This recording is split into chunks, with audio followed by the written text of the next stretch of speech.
SEInsiders. Today I have Keuana and Erica here to discuss a few things. Today's topic is social media with, a focus on relationships. So, first topic. Social media in real life. What are you guys' takes on that? Like, do you feel like everybody is who they present themselves on social media? Should social media be a platform to express who you really are, or to have an image to uphold? What are your, I think some people are like totally different from social media in real life. You have the Twitter thugs, people who be on Twitter talking a whole bunch of mess, but don't do nothing in real life. Then you have people who are like, some people are like really boring in real life, but they're really like fun on Twitter and funny and stuff. When you're around, you're like, you ain't nothing like you are on Twitter. People just want to. I feel on both though. I'm kind of crazy on Twitter and in real life. Okay, Erica. So can you elaborate how you're like boring in real life and crazy on Twitter? Well, I feel like I can express myself better on Twitter. Like, it's easier. Like, I'm kind of corny in real life, and like on Twitter, I can really execute my jokes like correctly. So I mean, that's how I'm portrayed on Twitter. Is it kind of like a thing where, like, let's just say if you get into it with somebody, well, I'm not saying to post your argument on Twitter, but I'm using this as a parallel. It's easier to sometimes text how you feel to someone than to outright say it. So with Twitter, it's easier to project your personality that then okay, I get that. So Keuana, have you had any run-ins with people who were different on social media? And all the time. Like, and how do you handle that? I tell them, like, you so boring. Like, I'm like, you like different. Like, you're boring. Like, in real life, I'm like, you're boring.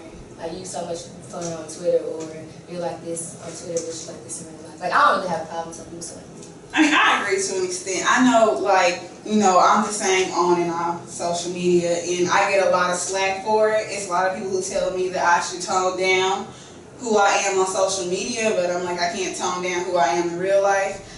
And I've come across people who have no previous knowledge of me except for what they saw on social media, and it's like when I meet them, they're so over the top to try to match my personality, and it just brings me all the way into like a chill mode. It's like, just because you assume that I'm crazy doesn't mean you have to be crazy. Like, you can be yourself. I think sometimes, social media can paint, like just being an open book on social media does not mean that you can determine somebody's interpretation of you.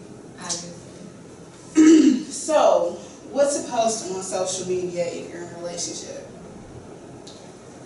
Like, for instance, let's talk about things you should and should not say when you're talking to someone.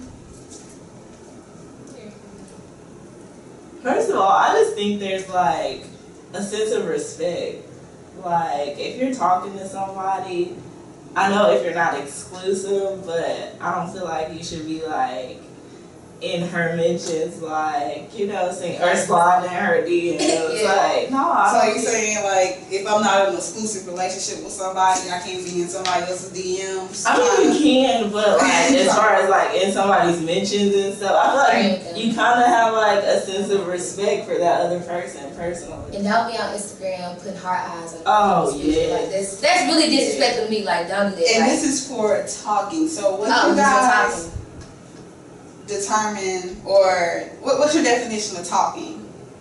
I think it's when you consistently like text and hang out on a, but not dating, because I believe that dating is a step above talking. So what is? So I think with talking, when you say that you're talking, there's many other fish in the sea, and that person's just swimming.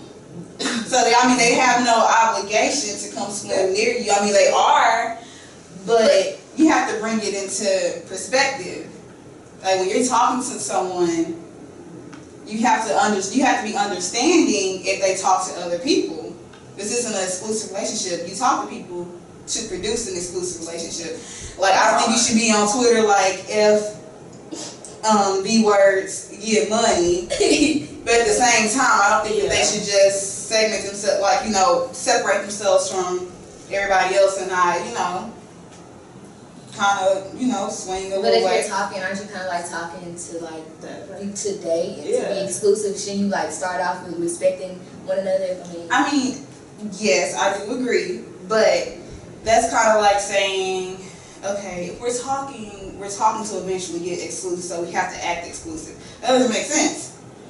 Because it's steps, it's levels to a relationship. It is levels, so you want to start, you want to make some progress. You don't want to be the whole time doing what you was doing. Because I'm like, why would I want to be with this person? Like, you still doing the same thing. You should be doing what you was doing when you first started talking. Like, so what I'm from the hearing, beginning to like the middle, you gotta make some steps. Well, I mean, you didn't clarify that. I'm thinking like when you say talking, I'm thinking, okay, this guy, we've been talking for a minute. Like, I think like 3 weeks is good talking. Yeah. And then after a while, you advance to dating, where you start to go on more exclusive things, where you start to kind of trim down your other options, and then once you get in that relationship, it's exclusive. You can't start off exclusive. That does not happen. Of course not. Nobody walks up like, "Hey, man, can I have your number? I don't have nobody else. I only text you." That's just unbelievable. And you gotta be honest too. Like, you don't be like, dudes like, well, not just dudes. Well, a lot of dudes, they gonna tell you, gas you up, tell you this and that. Like, oh, I'm talking to you up. Blah. You need to be like upfront, be like, yeah, I'm talking to you, but I'm talking to other people too. I feel like you just have to like say like at points like we're talking, and then once you like establish that, be like we're dating. And then, like, you just have to, like, say. That's all. Don't be afraid to ask, what are we? Boundaries. Or to say what you guys are, depending on if you dominant or, So, about the whole double standard thing, I know, like, with talking and stuff, it's a lot of times it seems like women feel like, and when I say women, I understand that I am a woman. Women feel like they get the bad end of the stick with double standards, and everybody who knows me knows I disagree.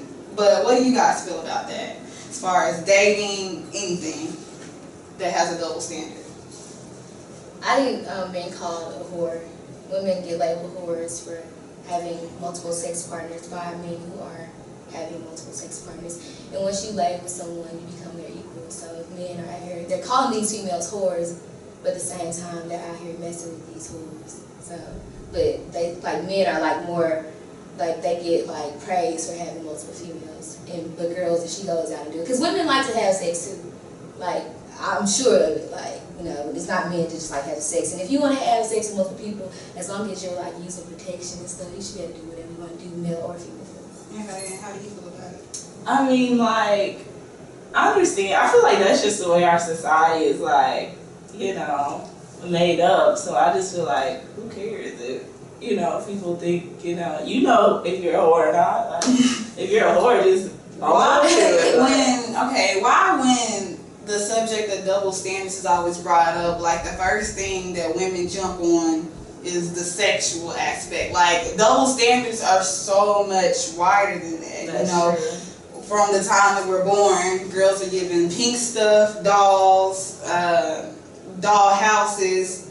The boys are given Legos and cars and stuff that they can actually tinker with and tinker themselves into a career with, whereas we're taught to be dolls. But it seems like every time double standards comes up, it's not about politics, it's not about, representation and careers, which it could very well be about. It's always about sex. Like, women are pushing for equality, or women are pushing to do things that are acceptable for men that really aren't acceptable for anybody. Like, yes, multiple sex partners, if that's what you're into,